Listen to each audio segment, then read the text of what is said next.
Welcome to exam सहपाठी। आज के इस वीडियो में हम लोग सीटेट पेपर सेकंड का प्रीवियस ईयर कर रहे हैं और इसमें हमने सोशल साइंस के जो हमारा ज्योग्राफी है इसके सारे क्वेश्चंस हमने प्रैक्टिस सेट के रूप में शामिल किए हैं। ठीक है, तो आइए स्टार्ट करते हैं। प्रीवियस ईयर क्वेश्चंस देखते हैं आपके ज्योग्राफी के।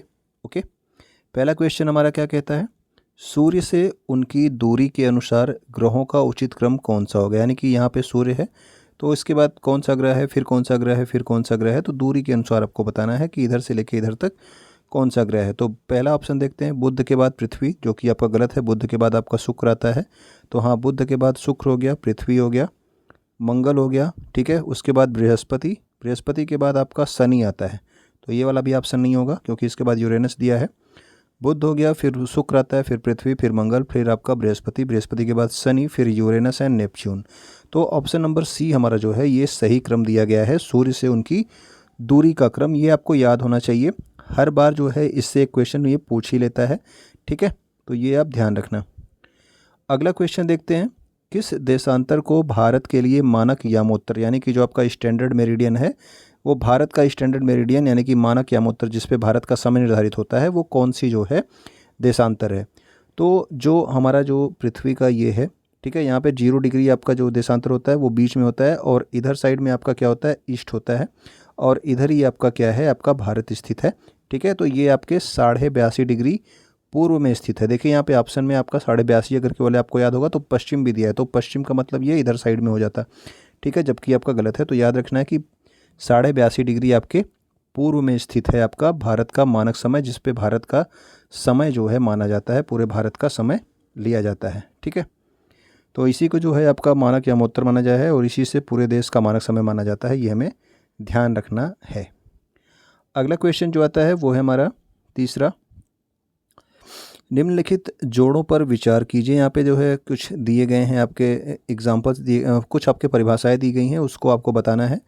तो रूढ़ प्रतीक क्या होता है, जो आपके कन्वेंशनल सिंबल्स होते हैं।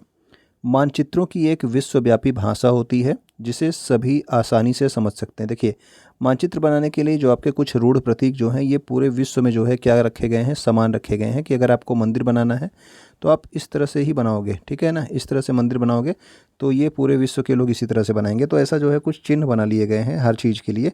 तो ये पहला वाला कथन तो आपका सही है ए में। बी क्या कहता है, रेखा चित्र, तो ये बड़े पैमाने पर छोटे क्षेत्र का आरेखण। तो ये गलत है क्योंकि जो आपका बड़े पैमाने पर छोटे क्षेत्र का आरेखण होता है उसको हम लोग खाका कहते हैं, यानी कि प्लान। तो रेखा चित्र क्या होता है, तो रेखा चित्र होता है एक आरेखण जो याददाश्त और स्थानीय प्रेक्षण पर आधारित हो। तो इसका ये इसमें लिख दिया है, इसका इसमें, तो ये बी और सी वाला गलत हो गया, केवल ए वाला सही है।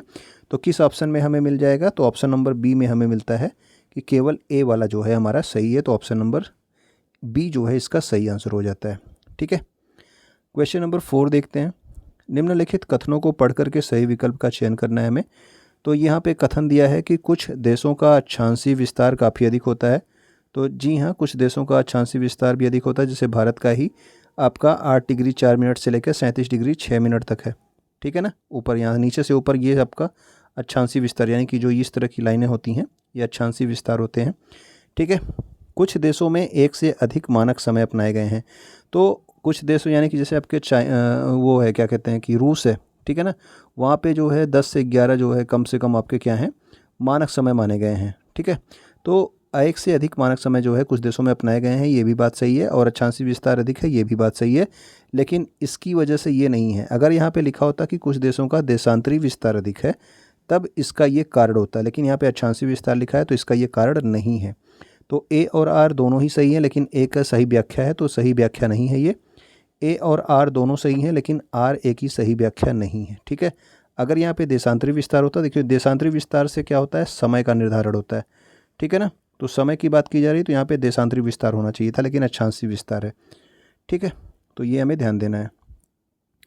तो ऑप्शन नंबर बी जो है इसका सही आंसर हो जाता है।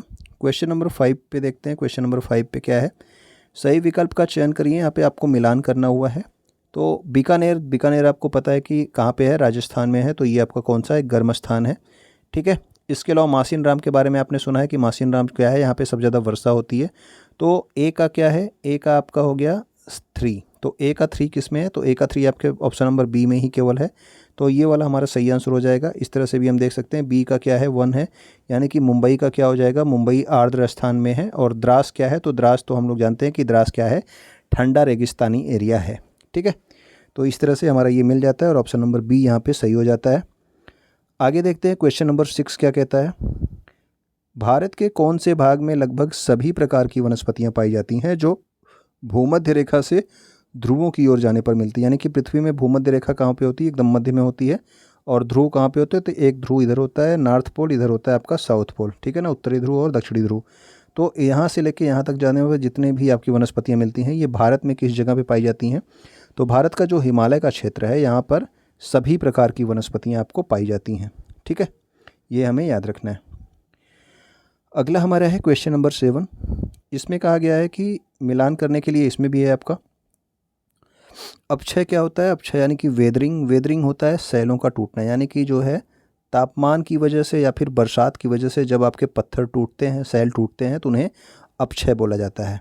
ठीक है, विसर्प अगर हम देखें तो विसर्प जो है ये होते हैं नदी द्वारा निर्मित बड़े मोड़। तो नदियाँ जब जाती हैं तो इस तरह से जो है अपने मोड़ बनाते हुए चलती हैं, तो इसको हम लोग क्या कहते हैं, विसर्प कहते हैं। ठीक है, तो नदियों के द्वारा बड़े बड़े मोड़ बनाए दिए जाते हैं जो आपके विसर्प कहलाते हैं। तो ए का आपका 2 हो जाएगा, तो ए का 2 आपके 2 में है। ठीक है, और सी का क्या हो जाएगा, 4 हो जाएगा। तो सी का 4 भी आपके इसमें भी है और आपके इसमें नहीं है। ठीक है, तो ऑप्शन नंबर बी इसका भी सही आंसर हो जाएगा। ठीक है, ऑप्शन नंबर बी इसका भी सही आंसर हो जाएगा। तटबंध क्या होता है, तो तटबंध होते हैं नदी के उत्थित तट, यानी कि जो नदियाँ बहती रहती हैं वो अपने साथ मिट्टी गाद लेके आती हैं, तो यहाँ पे क्या करती हैं, कहीं पे वो उसको इकट्ठा कर देती हैं। ठीक है, उसके आसपास पानी, उसके पार में पानी जो है क्या हो जाता है, इकट्ठा हो जाता है, तो वो आपका क्या कहलाता है, आपका तटबंध कहलाता है। अपर्दन क्या होता है, को भूदृश्य पर होने वाला क्षय, यानी कि पृथ्वी के तल पर जो क्षय होता है या तो वायु की वजह से या तो जल की वजह से, तो उसको हम लोग क्या कहते हैं, अपर्दन कहते हैं, इरोजन। ठीक है, तो इसका ऑप्शन नंबर क्या हो गया, बी सही हो गया। यहाँ पे नीचे दिखा गया है किसका कौन सा मिलान था। अगला जो क्वेश्चन है वो बोलता है कि 2 आपके कथन दिए गए हैं, ए और बी 2 विशेषताएं दी गई हैं। इसके आधार पर वायुमंडल की परत को पहचानना है कि कौन सी वायुमंडल की परत है। ठीक है, नीचे ऑप्शंस के हिसाब से तो ए और बी जो दिए गए, पहले इसको पढ़ते हैं। आयन मंडल इस परत का एक भाग है, यानी कि ये जो नीचे में जो भी परत होगा इसका एक भाग जो है आयन मंडल कहलाता है। और यहाँ पर रेडियो संचार में ये परत मदद करती है। ठीक है, तो रेडियो संचार में कौन सी मदद करती है, तो मध्य मंडल के बाद जो आता है आपका, पहले तो आपका क्षोभ मंडल, समताप मंडल, मध्य मंडल, उसके बाद आपका है थर्मोस्फीयर, यानी कि तापमंडल, यहाँ पे तापमान तेज़ी से बढ़ता है। ठीक है, इसी को जो है आयन मंडल भी कहा जाता है, इसका एक भाग आयन मंडल कहलाता है। और यहीं पर जो है रेडियो संचार में भी हमें क्या मिलती है, मदद मिलती है। ओके, तो इसका ऑप्शन नंबर क्या हो गया, डी हो गया, थर्मोस्फीयर। क्वेश्चन नंबर 9 देखते हैं। क्वेश्चन नंबर 9 में कहा जा रहा है कि 2 कथन दिए गए हैं और इसके हिसाब से हमें चुनना है कौन सा सही है कौन सा गलत है। ध्रुव जो है ये क्या होते हैं, बर्फ़ से ढके हैं, यानी कि आपका ध्रुव कहाँ पे होता है, मैंने अभी बताया नॉर्थ पोल और साउथ पोल, जो कि आपके बर्फ़ से ढके रहते हैं, हमें पता है। क्यों, क्योंकि यहाँ पे आतपन की मात्रा भूमध्य रेखा से ध्रुवों की ओर बढ़ती है। तो भूमध्य रेखा यहाँ से है, भूमध्य रेखा से ध्रुवों की ओर ये बता रहा है कि आतपन की मात्रा, इंसोलेशन क्या होता है, जो सूर्य की तापन होती है, सूर्य का जो ताप होता है, ये कह रहा है कि यहाँ पे कम पड़ता है, जबकि यहाँ पे जब जाओगे तो ज़्यादा पड़ता है। अगर जो है सूर्य का ताप ध्रुवों पे ज़्यादा पड़ता है तो वहाँ पे बर्फ़ जमी रहती, बिल्कुल नहीं जमी रहती। तो ये आपका गलत लिखा है कि आतपन की मात्रा भूमध्य रेखा से ध्रुवों की ओर बढ़ती है, जबकि यहाँ पे क्या होता है, घटती है। सबसे ज़्यादा सूर्य का प्रकाश कहाँ पड़ता है, तो भूमध्य रेखा पर पड़ता है। ठीक है ना, यहाँ पर प्रकाश जो पड़ता है वो तिरछे पड़ता है। ठीक है ना, इसलिए वहाँ पे क्या होती है, बर्फ़ जमी रहती है। तो पहला वाला कथन तो आपका हो गया गलत। ध्रुव क्या है, ध्रुव उच्च अक्षांशों पर स्थित है। तो आपको पता है कि ध्रुव जो है ये आपका 90 डिग्री पे स्थित होता है, तो ये उच्च अक्षांश पे है, 90 डिग्री नॉर्थ, 90 डिग्री साउथ। ठीक है, ये आपका उत्तरी, ये आपका दक्षिणी। ठीक है, और सूर्य की किरणें यहाँ पे तिरछी पड़ती हैं। तो जी हाँ, ये भी आपको बताया गया, सूर्य की किरणें बीच में सबसे ज़्यादा पड़ती है, जबकि यहाँ पे क्या होती हैं, यहाँ पे तिरछी किरणें पड़ती हैं। ठीक है, यहाँ पे आपके डायरेक्ट नहीं पड़ती हैं। ठीक, बीचों बीच आपका एकदम सीधी किरणें पड़ती हैं। तो ऑप्शन नंबर बी तो आपका सही है, लेकिन ए क्या है, आपका गलत है। तो कौन से ऑप्शन में ये मिलता है आपको मिलता है ये ऑप्शन नंबर ए गलत है और बी सही है, ऑप्शन नंबर डी में आपको मिल जाता है। तो ये सही आंसर हो जाता है हमारा। क्वेश्चन नंबर 10 देखते हैं। मरुस्थल के संबंध में 2 कथन दिए गए हैं और इसके अनुसार हमें बताना है कि नीचे ऑप्शन जो दिए गए हैं इसमें कौन सा ऑप्शन सही है। तो पहला कथन कहता है कि ठंडा मरुस्थल लद्दाख जो है ये बर्फीली हवाओं और तेज जलाने वाले सूर्य का ताप अनुभव करता है। तो जो आपका ठंडा मरुस्थल है यहाँ पे क्या होता है कि बर्फीली हवाएं भी चलती हैं, सही बात है, और दिन में जो है आपका जो सूरज होता है वो भी तेज़ी से चमकता है। ठीक है, तो दोनों चीज़ यहाँ पे होती है। जो आपका ठंडा मरुस्थल लद्दाख जो है, यहाँ पे बर्फीली हवाएं भी चलती हैं और दिन में जो है तेज जो है सूरज की रोशनी भी चमकती है। और गर्म मरुस्थल क्या होता है, गर्म मरुस्थल जैसे कि सहारा रेगिस्तान हो गया, वहाँ पे रातें बहुत ठंडी होती हैं और तापमान गिरकर लगभग 0 डिग्री तक भी पहुँच जाता है। तो ये भी बात सही है, जो गर्म मरुस्थल है वहाँ पे दिन जो है बहुत ज़्यादा गर्म होते हैं, लेकिन रातें भी जो हैं क्या होती हैं, बहुत ज़्यादा ठंडी होती हैं। ये हमें ध्यान रखना है। जो हमारे गर्म मरुस्थल है वहाँ पे दिन बहुत ज़्यादा गर्म होते हैं और रातें बहुत ज़्यादा ठंडी, कभी कभी इतनी ठंडी होती हैं कि 0 डिग्री तक तापमान पहुँच जाता है रात में। दिन में भले ही 40, 45, 50 डिग्री के पास हो। ठीक है, और ठंडा मरुस्थल में आपका बर्फीली हवा भी चलेगी और तेज़ जलने वाला सूर्य का ताप भी अनुभव होगा। तो इसमें जो है आपका कौन सा सही हो जाएगा, तो ए सही है। ए और बी आपके दोनों ही सही हो जाएंगे इसमें। ठीक है, ऑप्शन नंबर सी हमारा इसमें सही हो जाएगा।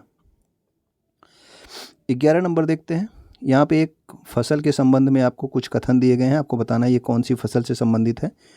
उष्ण कटिबंधीय और उपोष्ण कटिबंधीय प्रदेशों का ये मुख्य आहार है।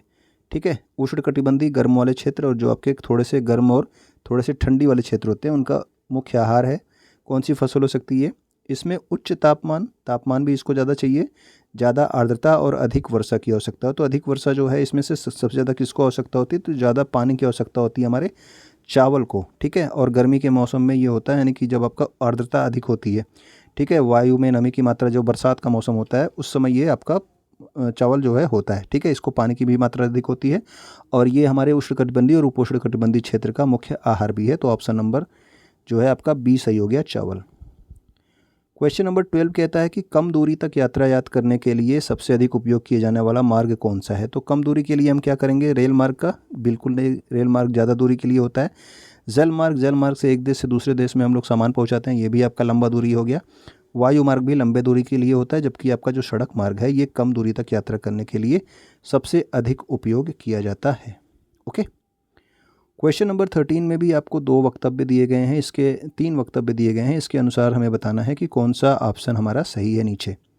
ठीक है, ऑप्शन जो नीचे ABCD दिए गए हैं इसमें से हमें बताना है। तो ए कहता है कि जनसंख्या पिरामिड का चौड़ा आधार भविष्य में बढ़ती हुई श्रमिक शक्ति का संकेत देता है। तो ये आपका जनसंख्या पिरामिड हो गया। ठीक है, तो ये चौड़ा आधार ये बता रहा है कि ये भविष्य में क्या होगा कि श्रम शक्ति हमारी बढ़ने वाली है। तो ऑप्शन नंबर ए तो सही बोल रहा है।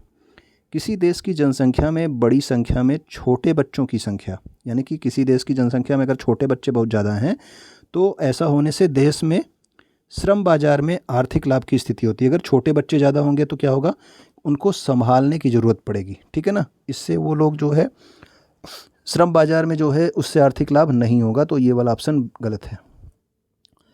जनसंख्या पिरामिड का आधार मृत्यु स्तर और शीर्ष जन्म स्तर को दर्शाता है। तो हम लोग देखते हैं कि हमारे यहाँ जन्म ज़्यादा होता है लेकिन मृत्यु कम होती है। लेकिन ये कह रहा है कि जो आधार होता है यानी कि ये नीचे वाला जो पार्ट होता है ये मृत्यु स्तर को दर्शाता है, जबकि शिखर क्या दर्शाता है, यानी कि ये पॉइंट वाला क्या बताता है कि जन्म, यानी कि जन्म कम हो रहा है लेकिन मृत्यु ज़्यादा हो रही है। तो ये भी आपका गलत बता रहा है। ठीक है, तो ऑप्शन नंबर केवल ए इसमें सही है। तो कौन सा ऑप्शन सही हो सकता है, तो ऑप्शन नंबर सी में लिखा है कि केवल ए सत्य है, तो यही हमारा सही आंसर हो जाता है। ठीक है, तो इस तरह से हमारे जो है ये आपके क्वेश्चंस कंप्लीट होते हैं ज्योग्राफी के। उम्मीद करता हूँ कि पसंद भी आए होंगे, तो आप अपने दोस्तों तक शेयर कर देंगे। इसके अलावा चैनल को आप सब्सक्राइब भी कर सकते हैं, आप लाइक कर चुके होंगे। कमेंट करके आप ज़रूर बता दिया कीजिए कि वीडियो आपको कैसा लगा। कुछ नया सीखने के लिए आपका बहुत बहुत धन्यवाद।